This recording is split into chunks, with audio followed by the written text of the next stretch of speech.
Bom dia, irmãos, paz do Senhor. Alguns falaram ali, o diabo de novo. Aí, viu?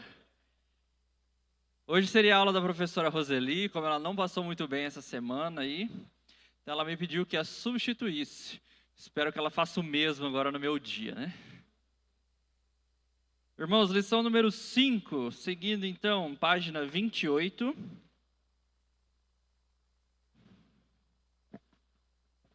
Deixa eu pegar um negocinho ali. Ali é o controle da TV.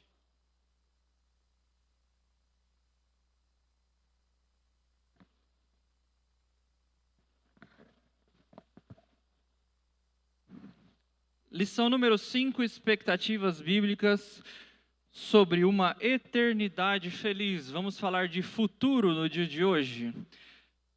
Quem estava na aula da semana passada? Levanta a mão, dá um tchauzinho aí.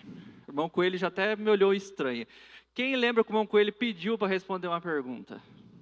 Que ele queria ganhar um chocolate. Vocês lembram disso? No final da aula ele falou: não tem chocolate para diabético. Eu queria tanto ter respondido. Irmão Jô está confirmando. Eu vou dar uma chance que hoje ele não está muito bem. Eu vi ali que ele está meio gripadinho e tal, mas pode se preparar que vai ter sua pergunta.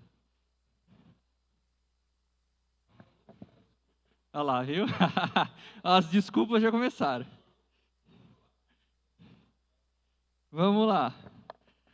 Expectativas bíblicas sobre uma eternidade feliz. Nosso texto áureo, vamos recitar todos juntos aí para a gente falar bem bonito depois. Vamos lá no 3. 1, 2, 3.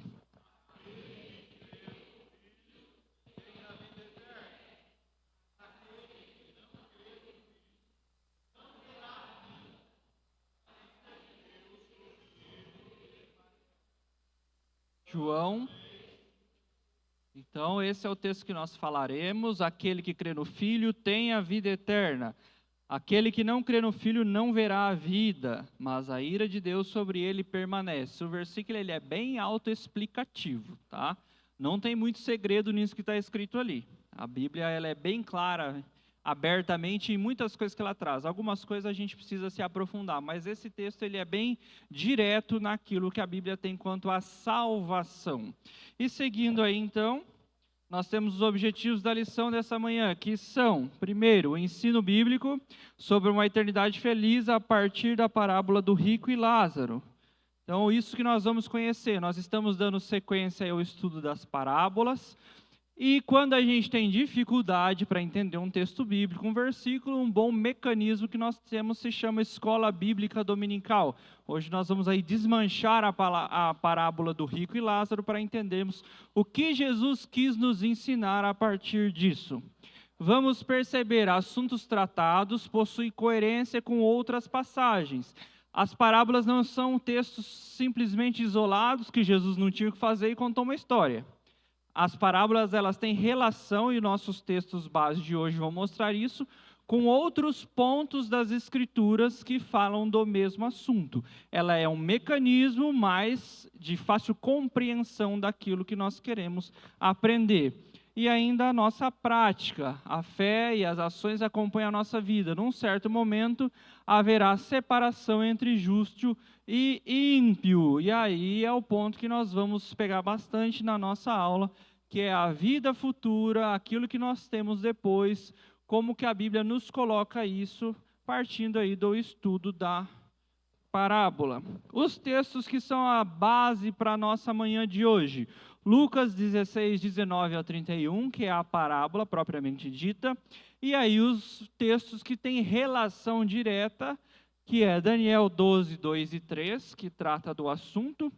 E Mateus 25, 31 ao 33. Nós vamos fazer a leitura dos três, como fazemos costumeiramente aí. Vamos começar com uma irmã em Lucas 16, 19 e seguimos alternando irmãs e irmãos.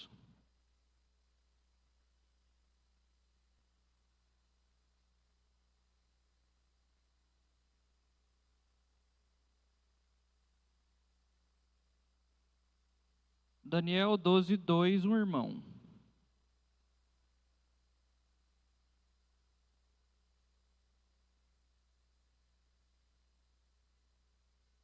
Mateus 25, 31, irmão.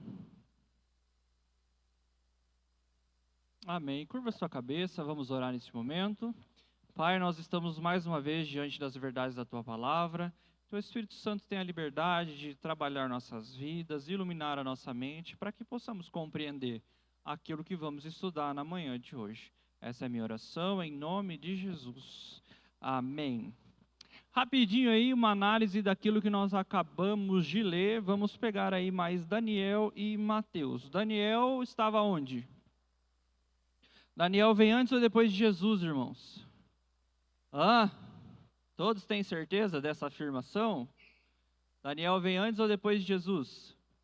Então, isso que o Daniel estava escrevendo ali, na sua profecia, ele é um profeta, tá? Aconteceu muito tempo antes de Jesus. Ele está falando de quê nesse texto aí? Se você pegar e ler o capítulo 12 inteiro de Daniel, ele está recebendo uma revelação. Vem um anjo, fala com ele, e é legal da revelação de Daniel, ó, isso você escreve, isso você não escreve não. O anjo fala assim com ele, essa coisa que eu estou falando agora é só para você, não é para você divulgar. Isso que eu falei, esse você pode escrever. E o que ele escreveu aí é o quê? Relacionado a algo muito para frente até de nós, irmãos. Ou Jesus já voltou e você ficou por aí. Então, nós cremos ainda que o arrebatamento acontecerá. E ele está dizendo assim, muitos que lá dormem no pó da terra ressuscitarão, uns para a vida eterna e outros para a vergonha eterna. É disso que ele está falando, que existe depois, no final, um juízo, em que Deus vai dizer, você tem que estar aqui. Veja que eu não falei merece, tá? Você tem que estar aqui e você outro tem que estar lá. É assim que a Bíblia coloca. Nada é por merecimento. Se formos por merecimento, todo mundo vai para o inferno. Essa é a lógica.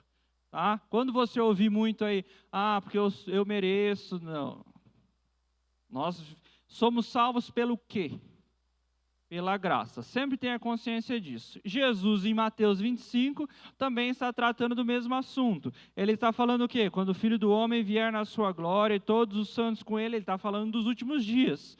Então, nos últimos dias, ele vem, arrebata, ressuscita quem estava morto.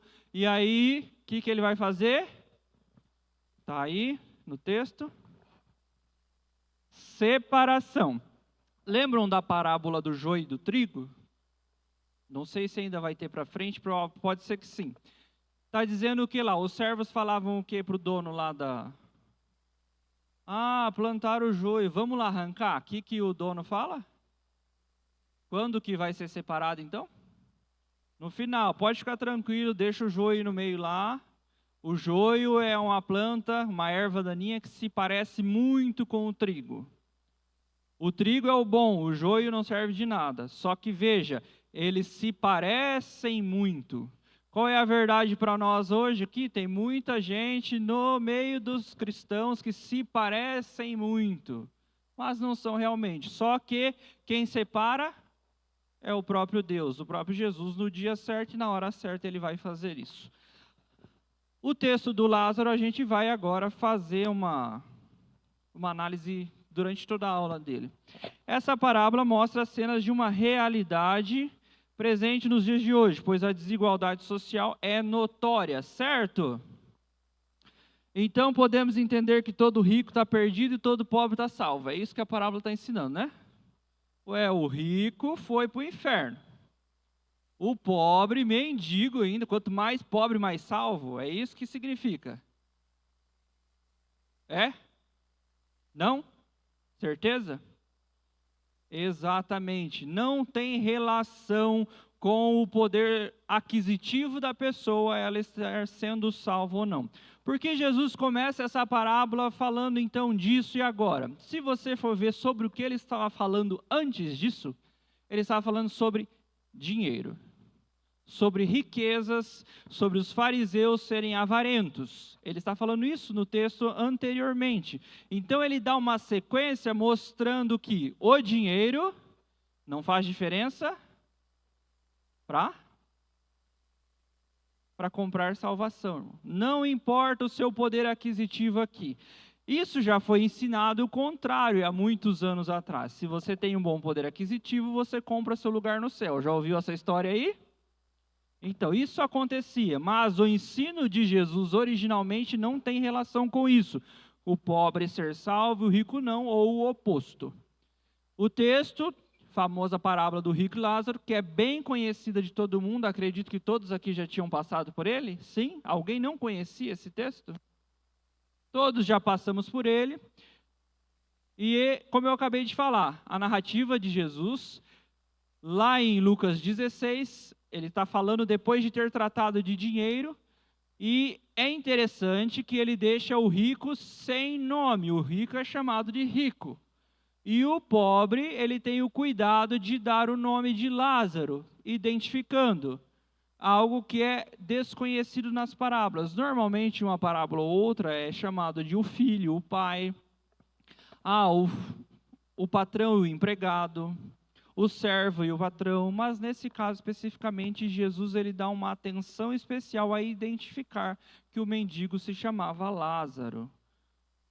Jesus vai usar essa parábola para tratar de vários assuntos. Então, a relação do dinheiro e a salvação, e eu gostaria que você abrisse a sua Bíblia em Mateus 19, 23 ao 26, esse nós vamos ler. Os ensinos que Jesus está trazendo na parábola do rico e do Lázaro. Mateus 19, 23 a 26.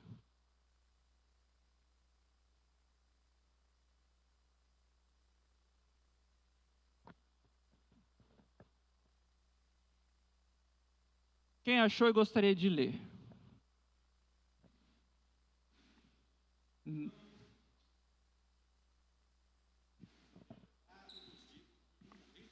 Dificilmente entrará no reino dos céus. Até o 26, irmão. E ainda vos digo que é mais fácil passar um camelo pelo fundo de uma agulha do que entrar um rico no reino de Deus. Ouvindo isto, os discípulos ficaram grandemente maravilhados e disseram: sendo assim, quem pode ser salvo? Jesus, fitando neles o olhar, disse-lhes: isto é impossível aos homens, mas para Deus tudo é possível. Então, Jesus falando aqui, a relação entre dinheiro e salvação é que é muito difícil um rico ser salvo. Por quê? Porque normalmente o que ocupa o lugar de Deus no coração de uma pessoa de muitas posses é a riqueza dele.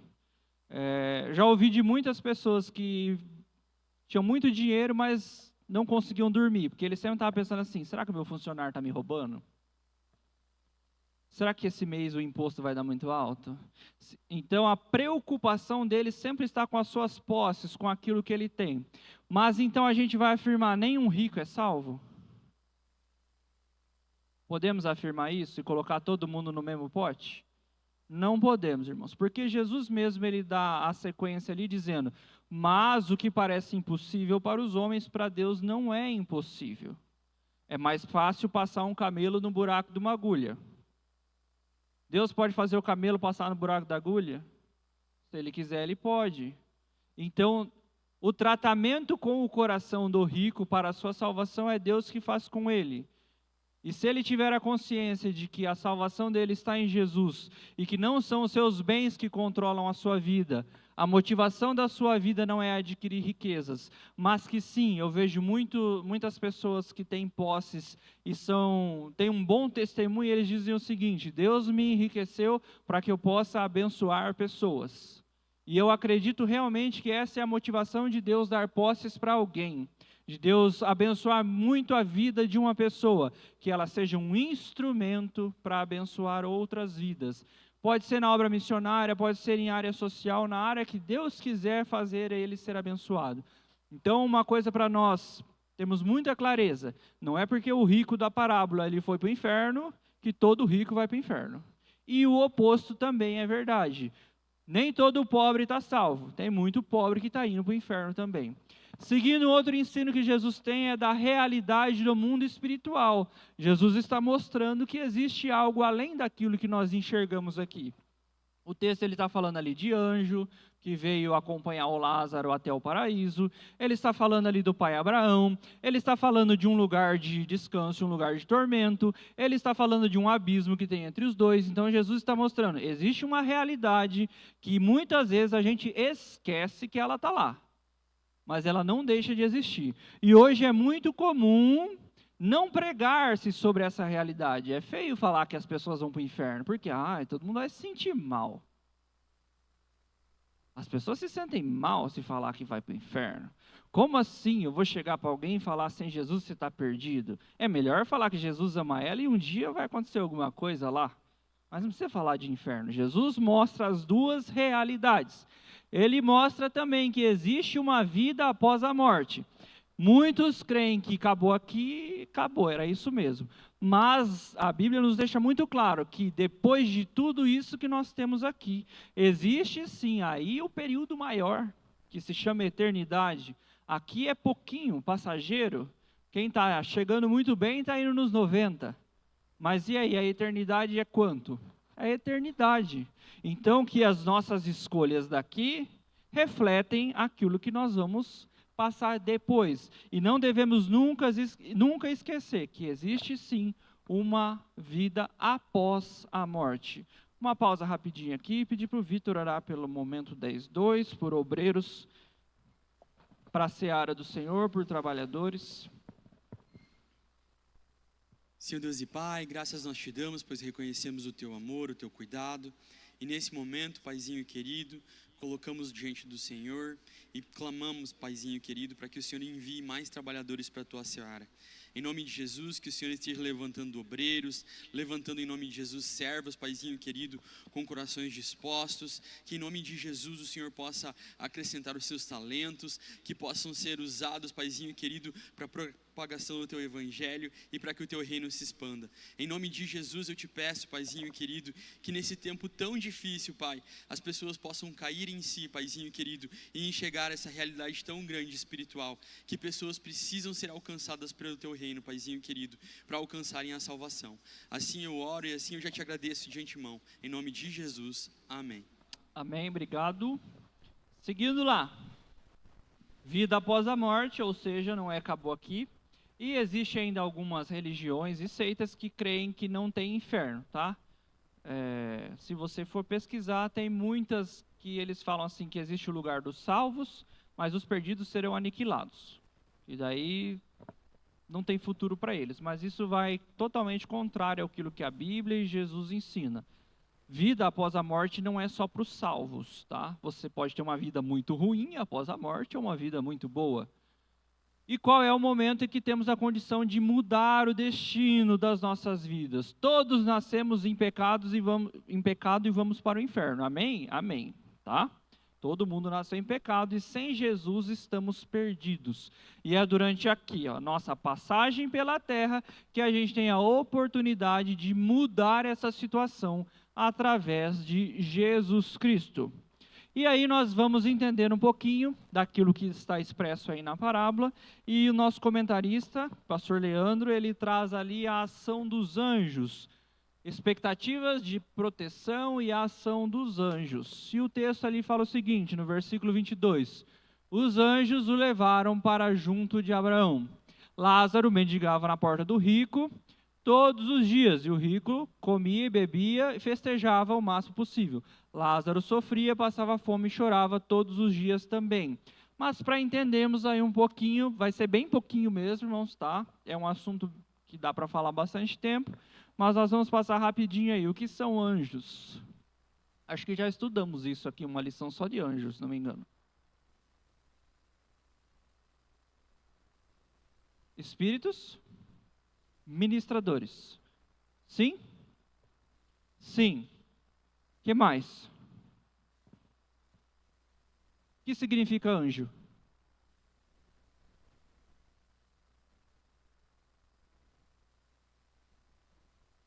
Anjo significa? São espíritos que estão a nosso serviço? Sim. O que mais? O que é anjo? O que é anjo, Jonathan? Não. Renata? Não. Mosmar, não também? A palavra anjo significa mensageiro, irmão, tá? Anjos são, em primeiro lugar, mensageiros. Lembra lá um anjo muito conhecido para trazer uma mensagem muito boa, chamava Anjo Gá? Qual era a mensagem? Nascimento de Jesus. Foi lá conversar com a Maria. Então, anjos são mensageiros de Deus para nós. E aí vamos entender algumas coisas, algumas definições para esquecermos ou sermos enganados. Não sei se essa frase ficou certa. Mas, enfim, anjos não recebem, é para não esquecermos, tá? Faltou um não ali. É para não esquecermos ou sermos enganados. Anjos não recebem adoração. Apocalipse 22, 8 e 9. Alguém, por favor.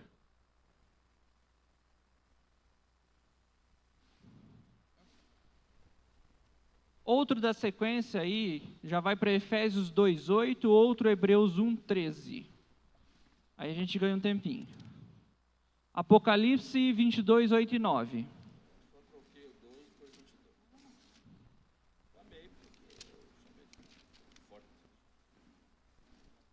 É a gripe?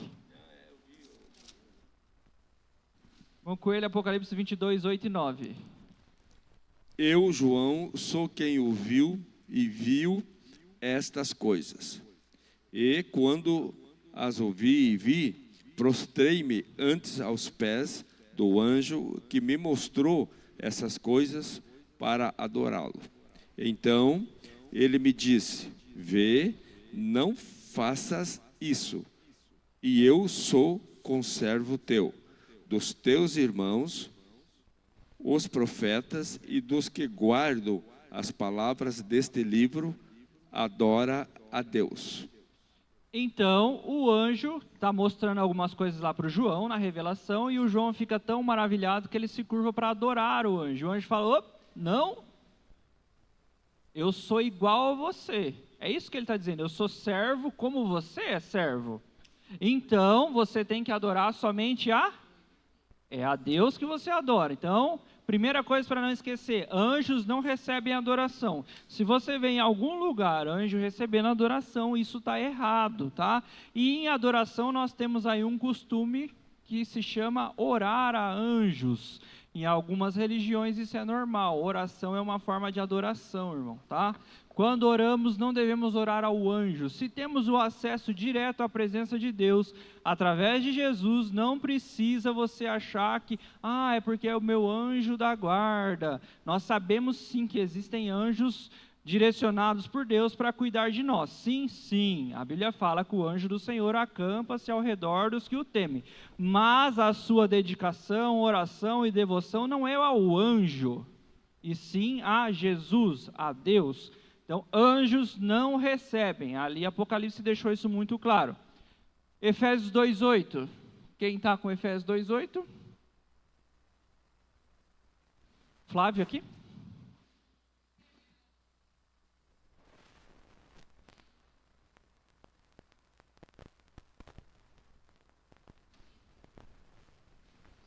Então, o que a irmã Alexi leu lá? Pela graça, sois salvos mediante a fé. Isso não vem de vós, é do anjo. A salvação não vem dos anjos, não é porque o anjo levou o Lázaro para junto de Abraão que ele salvou o Lázaro, não tem nada a ver com isso. A salvação vem pela graça de Deus, dando Jesus como seu filho para morrer por nós. Então, a salvação é pela fé de vocês crerem em Jesus. Isso não sai de vocês mesmos, é o dom de Deus. O dom de Deus se chama Jesus Cristo para a sua salvação. Hebreus 1, 13 e 14, quem está? Lá no fundo, ou aqui, irmã Rosane, mais perto.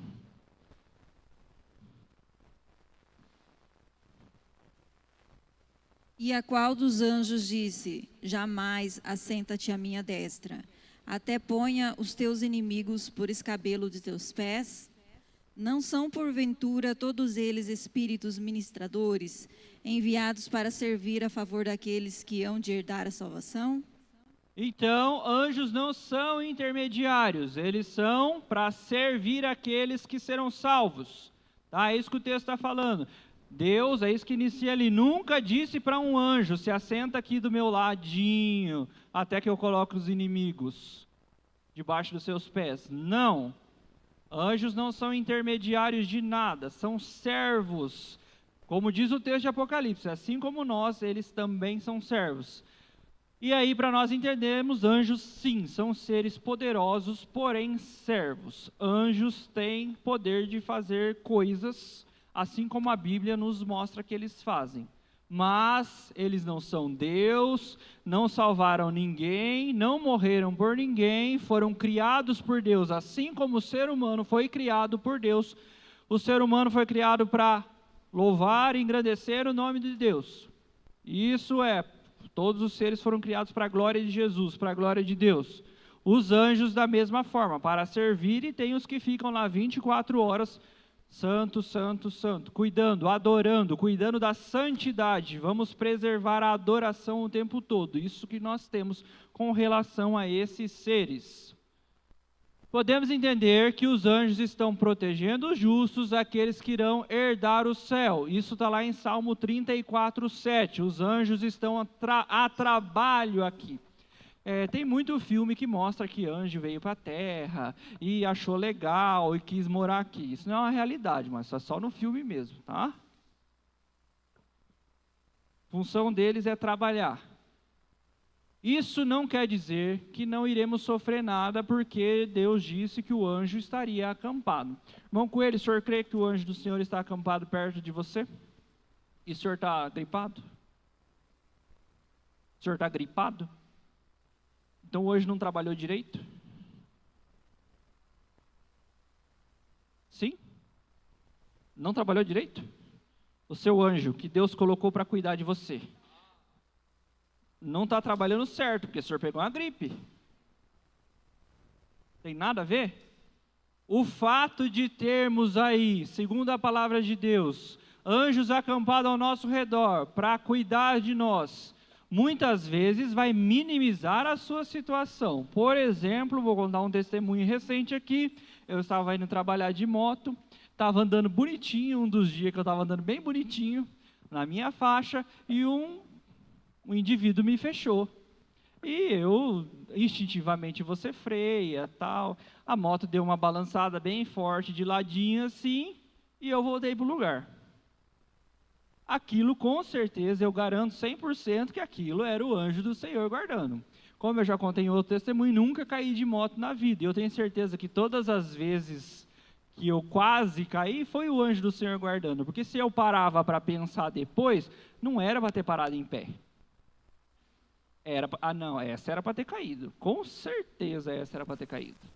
Então vemos sim a ação dos anjos nos guardando, mas não impede, por exemplo, que se você comer uma comida estragada, você passe mal.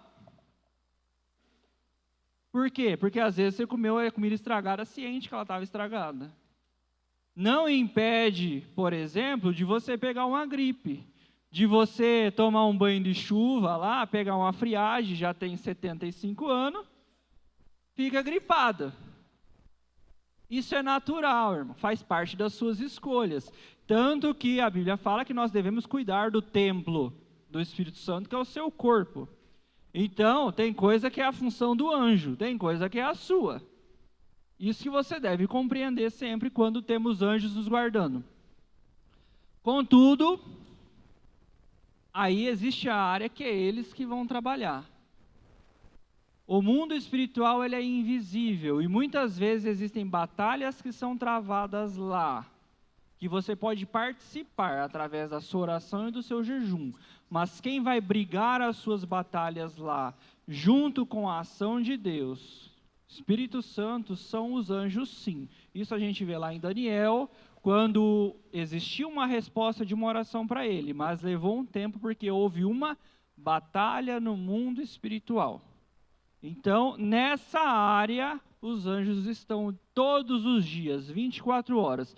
Porque já falei em outros momentos aqui, o diabo não tira férias, ele não tira um dia de feriado para parar de atacar você. Então, nesse ponto é a ação, sim, no mundo espiritual, daquilo que Deus determinou que deveria guardar a sua vida, que está acontecendo. Existem vários relatos, testemunhos de pessoas que viram anjos, foram ajudados por anjos, socorridos. Quem aqui já teve alguma experiência nesse sentido? Alguém já teve? Lembrando, pastora Nelma, irmão, anjos podem tomar forma humana, isso a gente vê muito na Bíblia, tá? Eu tive uma experiência mais ou menos igual à sua. Eu caí de 2,5 metros de altura em cima de uma escada, de costa em cima. Era para mim ficar ali. E eu levantei e saí andando normalmente, não aconteceu nada, absolutamente nada. E eu creio que Deus me segurou ali, né, pelas mãos. O anjo Amém. do Senhor cuidou para não acontecer. Amém? Amém. Essa foi a minha experiência. Nós cremos no cuidado de Deus. Às vezes, como eu disse antes, tem coisa que não dá para explicar. Por que eu não caí? Mas nós sabemos que Deus está nos guardando. Grace? Eu tive uma experiência que até eu dei testemunho aqui na igreja, que foi muito interessante. Eu fiquei muito, muito mal e eu levantei cambaleando. Daí eu queria chamar o William para me ajudar, o William estava dormindo e não saía minha voz, eu não conseguia chamar ele. Daí, daqui a pouco, eu peguei e virei para o lado, tipo, querendo chorar, porque eu não sabia o que fazer. Daqui a pouco eu olhei para o lado, o William atrás de mim. Falei, meu Deus, como que você está aqui? Você nem te chamei, sabe? Então, com certeza, naquela hora foi um anjo que acordou ele ali e falou, vai lá ajudar, sabe? Então, essa foi a minha experiência, foi muito lindo, assim. É bem isso mesmo. O anjo viu que a Grace não conseguia. Eita, não está conseguindo falar. Peraí, ô William, acorda aí. Dá uma olhadinha para o lado. É isso, irmãos. O cuidado de Deus é em todas as áreas, pequenas e grandes coisas também. Mais alguém? Seguindo lá então. Expectativa do júbilo dos salvos e o tormento dos perdidos. Parábola do rico e Lázaro é uma das muitas ilustrações sobre a vida futura que encontramos nos ensinos de Jesus. Jesus sempre apelava à esperança do céu e ao temor do inferno.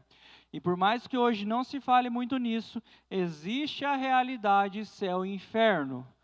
Descrito na parábola o seio de Abraão, Lázaro está em um lugar de descanso sendo cuidado. Como podemos imaginar esse lugar? Falando das realidades futuras. A Bíblia deixa claro que só tem 2 destinos para quem morreu. O destino da salvação, estar num lugar de descanso, na presença de Jesus, vivendo tranquilamente, tá? E existe o destino ruim, que é ser atormentado eternamente. Mas vamos entender, porque hoje em dia, parece que a maioria dos cristãos, muitos, não anseiam pelo céu. Como assim não anseiam pelo céu? Parece que viver na terra é muito legal e divertido. Que tudo aqui é incrível, lindo e maravilhoso. Apocalipse 21:4, depois no 21:10 ao 27. Nós vamos ler esse texto aí para reanimar, para dar um novo desejo a você, salvo, de querer estar com Jesus. O que é que te aguarda? 21:4. Só um pouquinho, Marta, pega o microfone. 21:4. E lhes enxugará os olhos toda lágrima, e a morte já não existirá. Já não haverá luto, nem pranto, nem dor, portanto as primeiras coisas passaram. Enquanto o pessoal acha aí 10:27, 21:10. Ali já não haverá o quê? Morte. Ele enxugará toda a lágrima. O que significa isso? Não tem choro, não tem tristeza. Quem aqui fica triste quando alguém morre? Ninguém? Todo mundo acha legal morrer? Então, quando você que fica triste quando alguém morre, isso não vai existir mais ali, porque não tem mais morte. A morte já foi vencida. 21, 10 a 27. Quem tem esse aí?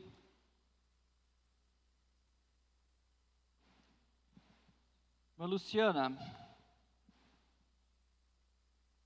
Apocalipse 21, do 10 ao 27. E me transportou em espírito até uma grande e elevada montanha, e me mostrou a santa cidade, Jerusalém, que descia do céu da parte de Deus, a qual tem a glória de Deus. O seu fulgor era semelhante a uma pedra preciosíssima, como pedra de jaspe cristalina.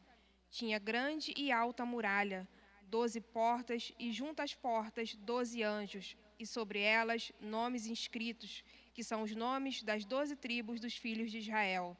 3 portas se achavam a leste, 3 ao norte, 3 ao sul e 3 a oeste. A muralha da cidade tinha 12 fundamentos, e estavam sobre estes 12 nomes dos 12 apóstolos do Cordeiro. Aquele que falava comigo tinha por medida uma vara de ouro para medir a cidade, as suas portas e a sua muralha. A cidade é quadrangular, de comprimento e larguras iguais. E mediu a cidade com a vara até 12.000 estádios. O seu comprimento, largura e altura são iguais. Mediu também a sua muralha, 144 côvados, medida de homem, isto é, de anjo. A estrutura da muralha é de jaspe, também a cidade é de ouro puro, semelhante a vidro límpido. Os fundamentos da muralha da cidade estão adornados de toda espécie de pedras preciosas. O primeiro fundamento é de jaspe, o segundo de safira, o terceiro de calcedônia, o quarto de esmeralda, o quinto de sardônio, o sexto de sárdio, o sétimo de crisólito, o oitavo de berilo, o nono de topázio, o 10º de crisopraso, o 1/10 de jacinto e o 12º de ametista. As 12 portas são 12 pérolas, e cada uma dessas portas de uma só pérola. A praça da cidade é de ouro puro, como vidro transparente. Nela não vi santuário, porque o seu santuário é o Senhor, o Deus Todo-Poderoso e o Cordeiro. A cidade, nem do sol, nem da lua, para lhe darem claridade, pois a glória de Deus a iluminou, e o Cordeiro é a sua lâmpada. As nações andarão mediante a sua luz, e os reis da terra lhe trazem a sua glória. As suas portas nunca, jamais se fecharão de dia, porque nela não haverá noite, e lhe trarão a glória e a honra das nações. Nela nunca, jamais penetrará coisa alguma contaminada, e nem o que pratica abominação e mentira, mas somente os inscritos no livro da vida do Cordeiro. Parece ruim para você? Quem gosta de joia? Mesmo sem você ter joia, você sabe que você gosta. Não é verdade?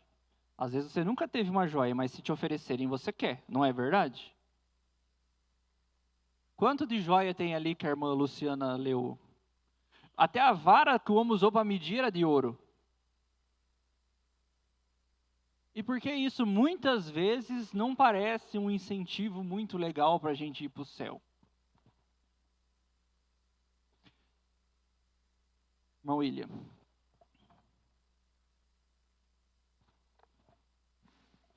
Aqui fala da cidade santa, Jerusalém, né?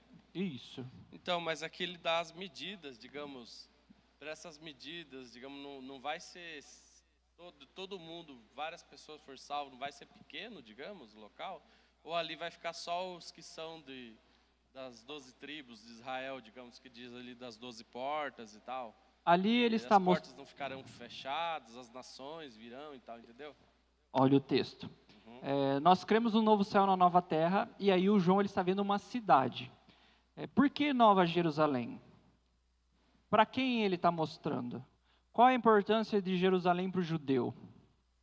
Então ele está mostrando a sua cidade santa, ela vai ser totalmente restaurada e será desse jeito. todas as nações terão acesso à cidade santa. É isso que ele está falando ali. Povos de todas as nações vêm, entram e saem, as portas não se fecham.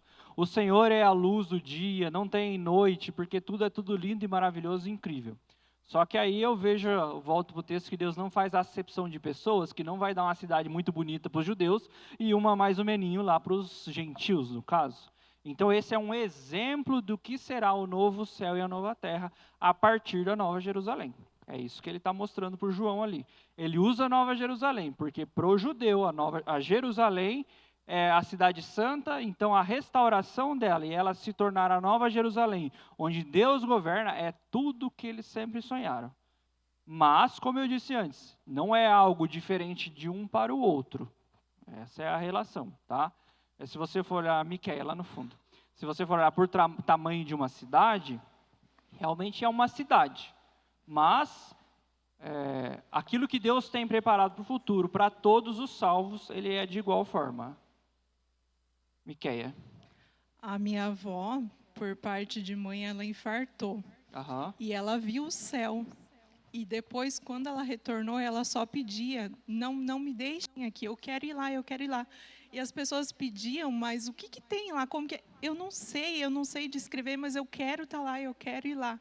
Assim, eu acredito assim que aos olhos dos homens a gente não consiga nem descrever como que é. Ela só pedia que ela queria ir lá, sabe? Então é uma coisa assim sobrenatural realmente. Exatamente. Então, algumas pessoas, eu já ouvi essa história de outras, tiveram essa oportunidade. E na Bíblia a gente tem o próprio Paulo, que diz que foi ao terceiro céu. E ele fala que ele viu o que lá? Coisas que não tem como falar. É isso que ele está dizendo. O negócio lá é tão incrível que não dá para falar o que eu vi lá. Só quero dizer para vocês, é muito incrível e vale a pena morrer para estar lá. Só que hoje é uma grande dificuldade dos cristãos. Se eu perguntar quem quer morrer hoje e ir para o céu, você dá uma segurada aí, né? Você dá aquela, eu sei que é bom, mas tem que morrer. Então, esse é o anseio. E quando o Lázaro, lá na parábola, ele é levado para um lugar semelhante a esse, o seio de Abraão, um lugar de descanso. É isso que Jesus está querendo mostrar. Existe um lugar muito bom, onde tudo que você sofreu aqui, se você se mantiver firme, você vai ser levado a um lugar muito bom que não é possível nem descrever de tão bom que é. Mas existe o contraponto, que é o rico está em um lugar de tormento. Como eu falei antes, a Bíblia não esconde a existência de um lugar de tormento. Ele pode ser chamado de Seol, ou Sheol, Hades, lago de fogo, por fim, que é o que nós vamos encontrar lá em Apocalipse 20:10. Quem está lá em Apocalipse já pode dar uma força para a gente ir ganhar tempo. 20:10, depois 20:14-15, depois 21:8. 20:10. O diabo, o sedutor deles, foi lançado para dentro do lago de fogo e enxofre, onde já se encontrava não só a besta, como também o falso profeta, e serão atormentados de dia e de noite pelos séculos dos séculos. Então aqui o João está vendo o que acontece depois com o diabo. O diabo foi aniquilado e deixou de existir? Não, ele foi lançado no lago de fogo e enxofre para ser atormentado pelos séculos dos séculos. 20:14-15.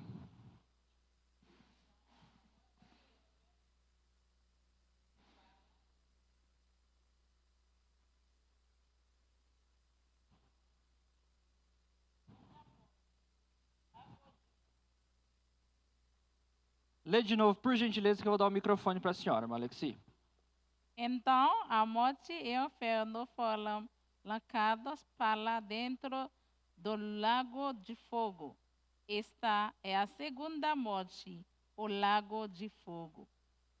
Então, a morte e o inferno foram lançados no lago de fogo. E esta é a segunda morte. Então, nós temos a primeira morte, que é essa aqui, ó. Todo mundo vai passar por ela em algum momento. E a segunda se chama morte eterna. Quem que já estava no lago de fogo antes, lá, que a irmã leu aqui? o falso profeta, a besta e o diabo. Então já tem gente habitando lá. Tá? Lá no futuro, que para Deus está tudo diante dele mesmo, então o diabo já está condenado. Isso já é definido. E aí foram lançados lá também o inferno, que é esse estado de tormento até que seja o juízo final, que aí todo mundo vai para o lago de fogo, os perdidos, lógico. Tá? O inferno, a morte não tem mais poder, por quê? Porque ela está onde? No lago de fogo. Então ela não interferirá mais nos salvos. E ainda quem tem lá 21:8, Apocalipse 21:8.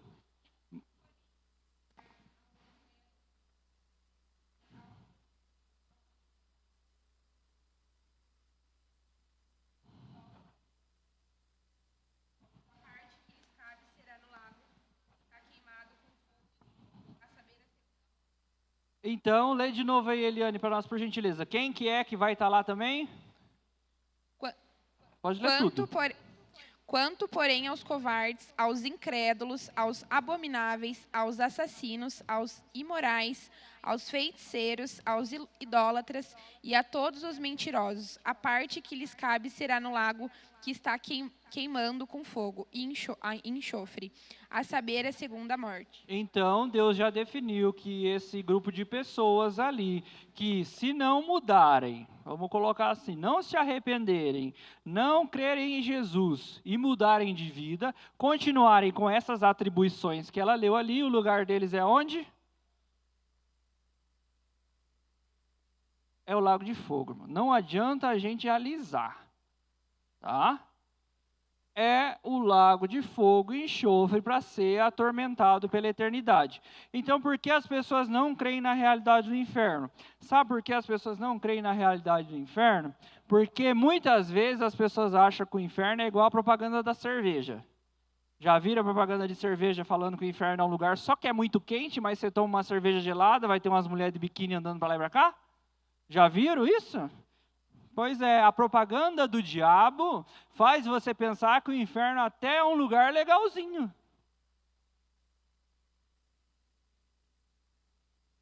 Pode até ser mais interessante do que... Olha como é, já ouvi gente falar isso, tá? Isso é verdade. As pessoas falam, no inferno pelo menos eu faço o que eu quiser, eu tenho que ficar lá no céu, aquele negócio chato lá, que não pode fazer nada. Com gente cheia de crente, gente chata lá no céu, e não vai ter bebida. A tua bebida se chama enxofre no inferno. Então, a realidade dos dois locais, Jesus deixou muito claro ali. Ele está dizendo na parábola que um é tormento e o outro é descanso. E a escolha é nossa. É preciso enfatizar, quando ensinamos, que aqui na Terra é o lugar em que as nossas decisões vão selar nosso futuro na eternidade. As pessoas vivem suas vidas com suas expectativas voltadas apenas aqui. Muitas vezes a gente só está pensando no que a gente está fazendo aqui, não está pensando que tem algo depois, e é nesse depois que a gente tem que enfatizar. Aqui, é lícito eu trabalhar? Com certeza, tem que trabalhar, senão não come. É lícito eu querer ter uma casa? É, mas essa não deve ser a motivação da sua vida. Eu trabalho em prol só disso, que eu preciso de uma casa, depois eu preciso de outra casa maior, depois essa casa maior tinha escada, eu tenho que voltar para uma casa menor sem escada, porque eu já estou velho, e eu não posso subir escada. E essa é a motivação da vida da pessoa, tudo em função da casa. Mas essa casa não tem piscina, mas agora a piscina dá muito trabalho, tem que voltar para casa sem piscina. Mas o carro, eu ando de Corsa, depois eu quero andar eu vou andar de Mercedes. Depois de Mercedes não tem nada melhor, tá bom, irmão? Só fazer um merchan aqui para você. Mas a motivação é um carro e outro carro e um outro carro, até o quê? Então, que nossa vida esteja, nossa mente não esteja somente aqui. Os ensinos de Jesus, a revelação bíblica mostra que não existe um meio termo. Não tem um lugar de transição aí, vou dar uma passada aqui e para lá. Se você vê a parábola, quantos lugares foram citados? 2. E aí ele está ensinando o quê? O rico fala assim, pai Abraão, fala para o Lázaro vir aqui e molhar minha boca. O que o pai Abraão fala? Não dá. Tem um abismo aí no meio. Quem está aí não vem para cá, quem está aqui não vai para aí. Primeira coisa é essa. Só tem 2 destinos. Ah, mas então um lugar aí que se... a ideia de um lugar para pagar pecados mais leves e depois ir para o céu não existe em nenhum ponto da Bíblia. Você encontrando algum lugar intermediário, eu vou ali, vou pagar um pouquinho dos meus pecados. Um dos motivos porque não existe você anularia o sacrifício de Jesus. Se fosse assim, eu ia ter uma vida legalzinha aqui, ia pecar só um pouco. Aí eu até fui para um lugar que é ruim, mas eu posso ficar ali só um tempo e ir embora. Então não preciso de Jesus. Se eu vou pagar os meus próprios pecados depois que eu morrer, Jesus veio aqui para quê? Eu vou ser um cara normalzinho, tal, aí, mas eu não preciso ir para a igreja, eu não preciso receber Jesus coisa nenhuma, Grace. Não preciso receber Jesus coisa nenhuma, eu não preciso ficar fazendo as coisas, eu só vou ser eu mesmo com os pecados. Não vou matar ninguém, porque daí esse vai direto para o inferno. Não vou matar ninguém, vou só levar umas mentirinhas de leve, aí eu vou só dar uma ardida de leve, e depois eu posso ir para o céu. Não existe isso na Bíblia. Grace. Eu vou fazer uma pergunta que é relacionada, não é totalmente, diretamente assim, mas é uma dúvida que eu tenho faz tempo, assim, eu acho que até responderam já e eu estou, falando de novo disso. Por que, assim, tem pessoas, até seitas, que falam que quando a gente morre, igual a Bíblia fala de dormir, né?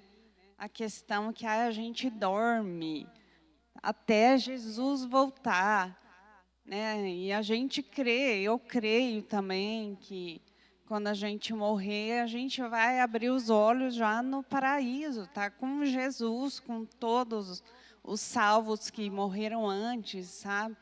Então, isso é uma dúvida, assim, que não sai da minha cabeça muito bem, assim. Tá. E a Bíblia usa os termos dormir para falar das pessoas. Adormeceram, dormiu com seus pais, são os termos que ele usa lá para falar das pessoas que já morreram. Mas não está falando literalmente de dormir. Se você for pegar para o que eles viram, é uma maneira respeitosa de falar que as pessoas deitou lá, fechou o olho. Ele está dormindo em Cristo, por exemplo. É uma maneira mais respeitosa de falar. Porque quando a gente morre, o que a Bíblia nos mostra é que assim, você não fica desligado, dormindo, até que Jesus te ressuscite para o julgamento, enfim, o que tem para acontecer depois. Como até a experiência que a Miqueia citou lá da avó dela, no momento de parcial morte ali que ela estava, ela viu algo, ela não dormiu, ela viu algo incrível que ela não conseguiu nem explicar. Assim como muitas pessoas que já passaram por experiência de morte, muitos contam testemunhos de que não estavam salvos e viram coisas horríveis que não queriam ver nunca mais. Aí tiveram a oportunidade de voltar à vida, sim. E aí mudar de vida. Isso se chama oportunidade de Deus para aquela pessoa.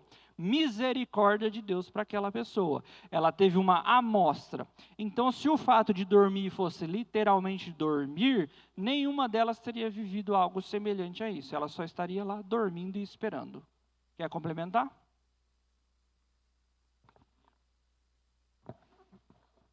Graça e paz, irmãos, bom dia.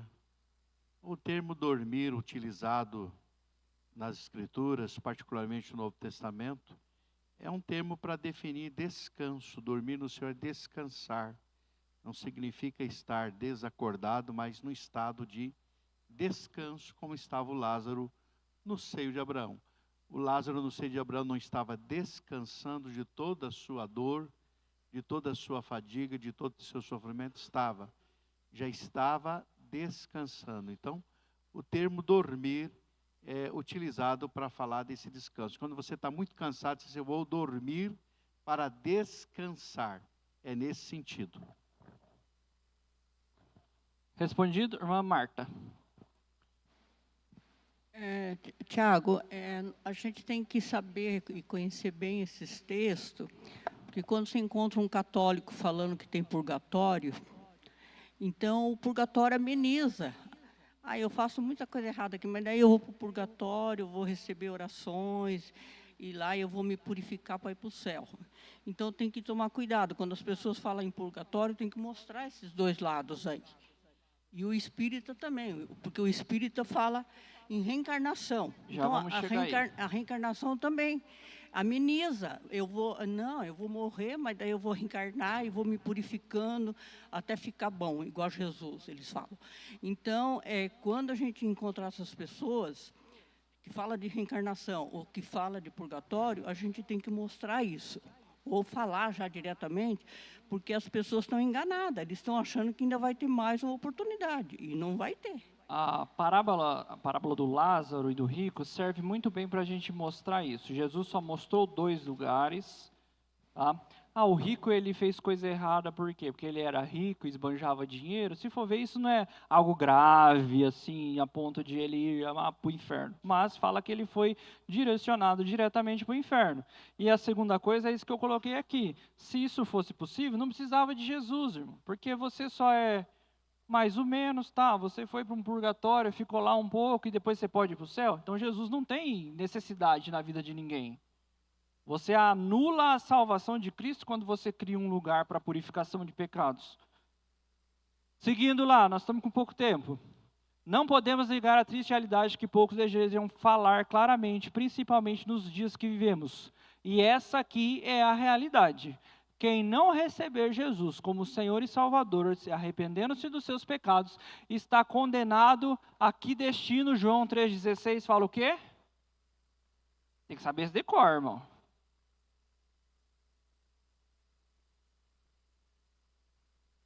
Para que todo aquele que nele crê, não... O que isso indica? Que se não crê, perece. É isso que acontece. João 14,6 fala o quê? Tem que saber decorar esse também.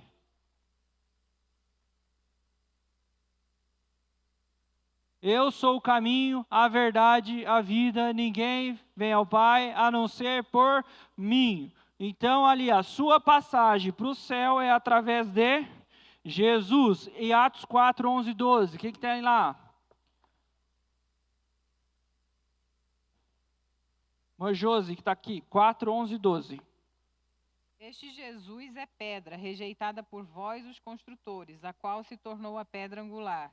E não há salvação em nenhum outro, porque debaixo do céu não existe nenhum outro nome dado entre os homens, pela qual importa que sejamos salvos.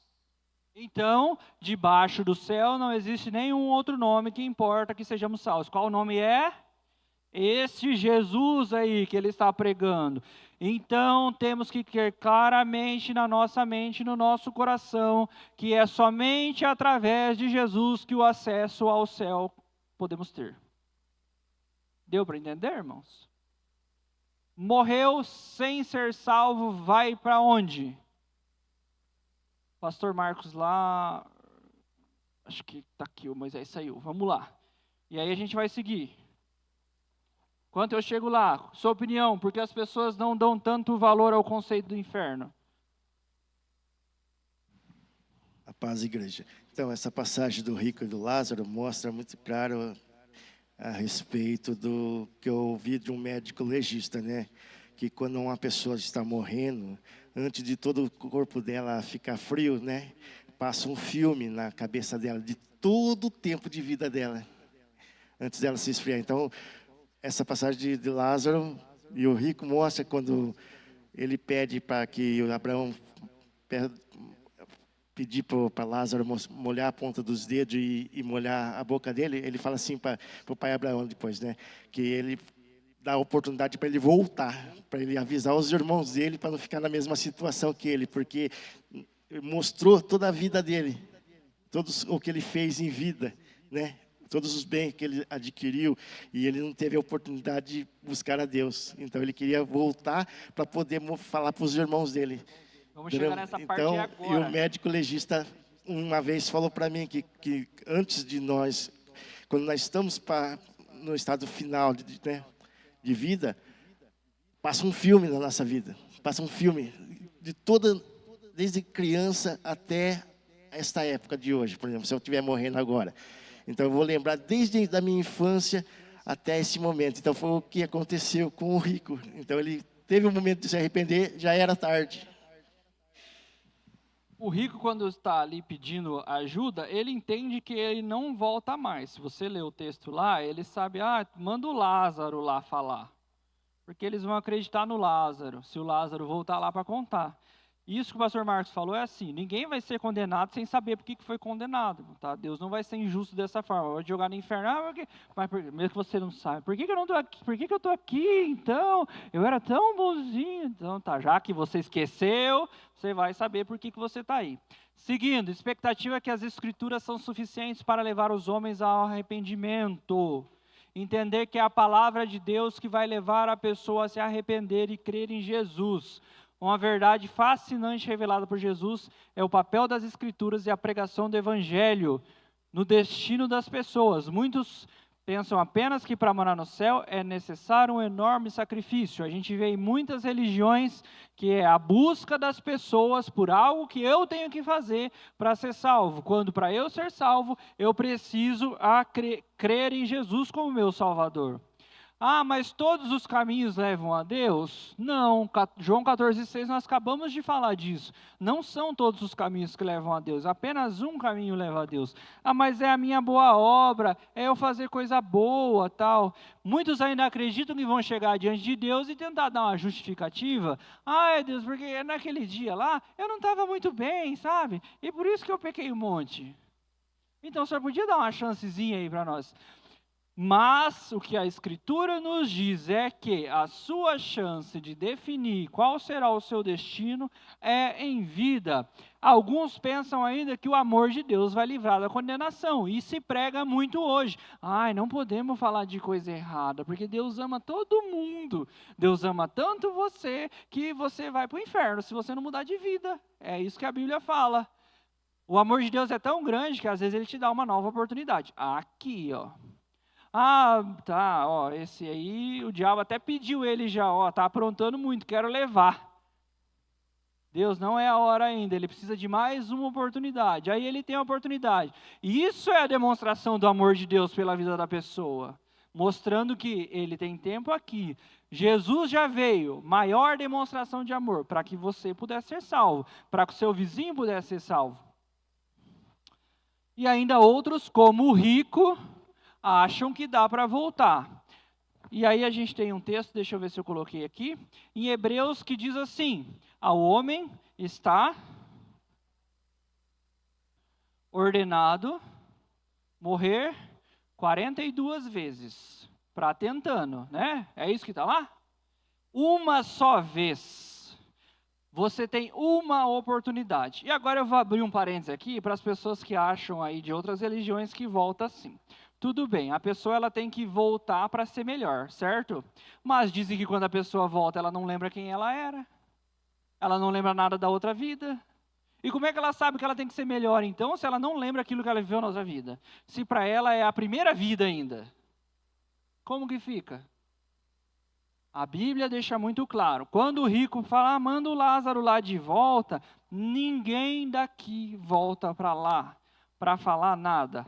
Você tem um texto bíblico lá que mostra que a feiticeira chamou o Samuel. Muito bem, não era o Samuel que estava lá, tá bom? É direto assim.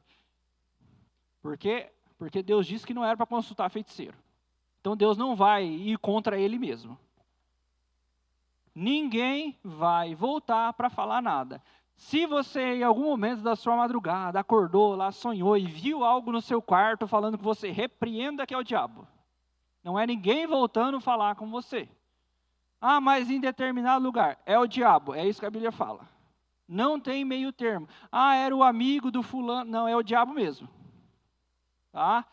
Uma das artimanhas é enganar. E ele está profissional nisso. Irmã Josi.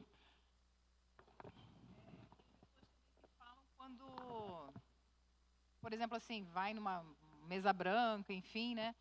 A pessoa falou uma coisa que só eu e aquela pessoa sabíamos. Isso também é engano do inimigo, né? As pessoas pensam, não, aquela pessoa realmente incorporou e tal, mas na verdade o diabo ele existe desde a eternidade também, né? Então é ele que manifesta naquela pessoa, não é o seu ente querido que está lá, né? Uma das coisas que nós sabemos é assim como existem anjos que cuidam da sua vida, existem demônios que também cuidam da sua vida. tá? Assim como existem os anjos cuidando, tomando... Os demônios também, eles estão só cuidando o que você está fazendo. Vai chegar a determinado momento que a pessoa, a irmã Eliane lá no fundo, vai chegar a determinado momento que a pessoa vai querer ir em algum lugar, porque eu preciso muito saber o que eu estou com saudade. Daí chega lá a pessoa e algo que se parece com o ente querido dela, fala com ela lá e ela, nossa, olha, era ele mesmo. Não, a Bíblia fala que isso são espíritos enganadores que estão lá prontos para enganar as pessoas, para que elas percam a salvação crendo nesse tipo de coisa. Eliane. É muito importante falar sobre isso, porque eu tive uma experiência há pouco tempo que eu fiquei assim horrorizada e eu sozinha conversei muito com Deus sobre isso, porque a primeira coisa que a gente como crente não pode fazer, eu acho que é julgar, né? É uma das coisas que é errado, mas eu falei, Deus, me mostra a resposta para isso, porque eu fiquei muito incrédula com o que aconteceu. Uma pessoa que se diz cristã, fala muito sobre Deus e frequenta em uma igreja crente, né? Se diz crente, uma pessoa que aparentemente parece ser tão sábia. Eu vi aquilo que ela falou, que Deus fala com ela e, enfim, Deus falou muita coisa no coração dela e fala muitas coisas para ela. Ela me disse, no ano novo, eles estavam fazendo algum negócio ali e ela falou, esses dias Deus falou comigo e falou no meu coração que se eu posso beber pinga, mas que não esteja escrito velho barreiro. E aí naquilo ela falou, na hora assim eu fiquei assustada, eu fiquei até pasma, eu fiquei branca, não sabia que... E eu vi ela falando aquilo e eu falei, gente, você vê direto essa pessoa, a mesma pessoa falando que Deus fala com ela, Deus fala no coração dela, porque isso, porque aquilo. E aí eu até comentei com a minha tia, eu falei, tia, eu até falei, vou conversar com o pastor sobre isso, porque eu fiquei tão assim em choque com aquela situação, com aquele momento, por conhecer a pessoa. E aí eu falei assim, meu Deus, eu fiquei com aquilo. Então, agora você falando que a gente tem que cuidadosamente perceber o que realmente é Deus falando no nosso coração, o que é o diabo, porque realmente você fica, quando acontece esse tipo de coisa, de situação, né? Meu Deus, é muito difícil. Deus falando até a marca é complicado, irmão.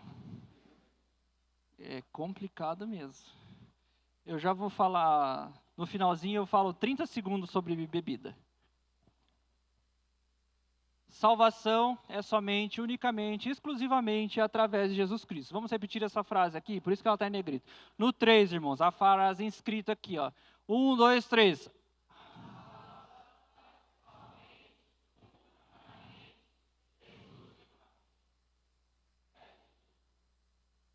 Mas as outras religiões são tão boas e certinhas. A salvação é somente, unicamente, exclusivamente através de Jesus Cristo.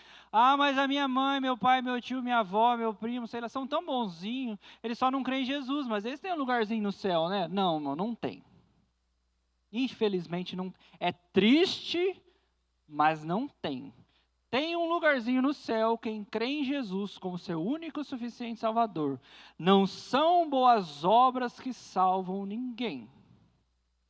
Não é ele ser bonzinho, bonitinho, fofinho. Tem um que você olha para a cara dele assim, nossa, dá vontade de apertar. Mas se não recebeu Jesus, quem vai apertar ele é o diabo. Mas eu não faço nada de mal, só vivo minha vida aqui, não gosto muito de ficar discutindo religião. Tem crente que fala isso aqui. Eu não gosto muito de ficar discutindo religião, irmão. Não é discutir religião. Fale de Jesus para as pessoas. Elas precisam conhecer Jesus. Religião já tem um monte estragado aí. Inclusive, entre os crentes tem um monte de religião estragada. Fale de Jesus para as pessoas. O que livra elas do inferno é Jesus. Seguindo, a responsabilidade é individual. Se eu quero meu parente salvo, eu devo pregar para ele. Cada homem deve analisar a si mesmo diante das Escrituras para ser levado ao arrependimento de maneira espontânea. Caso isso não ocorra, nenhum outro meio será possível de levar alguém à salvação em Cristo Jesus. Você já percebeu como a Bíblia é importante para a vida cristã aqui na terra e o nosso destino eterno no céu? Você estuda a Bíblia e quando você estuda a Bíblia, você tem essa consciência da importância que ela tem na sua vida, para a sua salvação? E agora falando ali do que a Eliane falou rapidinho. Deus nunca vai mandar ninguém beber nada, tá? Já começa aí. Segundo, vamos para as Escrituras. A Bíblia nos fala lá que não pode se embriagar. As pessoas se apegam muito nisso, mas então eu não me embriago, tudo bem. Eu trago sempre um exemplinho que eu uso do Código de Trânsito Brasileiro. O Código de Trânsito Brasileiro, ele diz o seguinte, lei do seu país, tá bom? Se você pega um copinho descartável, desse tamanhozinho, dessa altura. Se você tomar esse tanto aqui de cerveja, você está embriagado. Então, qual é a quantidade que você deveria ou poderia tomar? 0. Se hoje, para o trânsito do Brasil, que é para todo mundo, é 0 tolerância à embriaguez, por que você, como cristão, quer arrumar uma desculpa bíblica para beber? Aí você pode dizer, mas Jesus bebia vinho. Jesus ressuscitava morto, irmão. Se você ressuscitar morto, você pode beber vinho. Curve sua cabeça e feche seus olhos. Senhor Jesus, nós te agradecemos por essa manhã na tua presença. Te louvamos pela tua palavra e agora que ela possa ser viva e eficaz na vida dos meus irmãos. Que possamos aplicar aquilo que recebemos aqui e que possamos também, Pai, espalhar as verdades do teu evangelho, o teu amor pelas pessoas, levando Cristo àqueles que não te conhecem, para que essas pessoas não estejam perdidas indo ao inferno. Usa-nos, Senhor, como instrumento de salvação na vida daqueles que não te conhecem. Em nome e para a glória de Jesus. Amém. Se você foi tocado por essa mensagem, não deixe de curtir esse vídeo. Inscreva-se no nosso canal no YouTube e assim você pode ter acesso a mais mensagens como essa para edificar a sua vida. E se você deseja fazer parte da nossa igreja e ter mais acesso às nossas informações e novidades, é só você baixar o nosso aplicativo no seu celular. Baixe gratuitamente. É só você abrir a loja virtual no seu celular e digitar IBI Cascavel. Ali você baixa o nosso aplicativo e tem mais acesso às nossas novidades e faz parte dessa família também. Deus te abençoe e um grande abraço.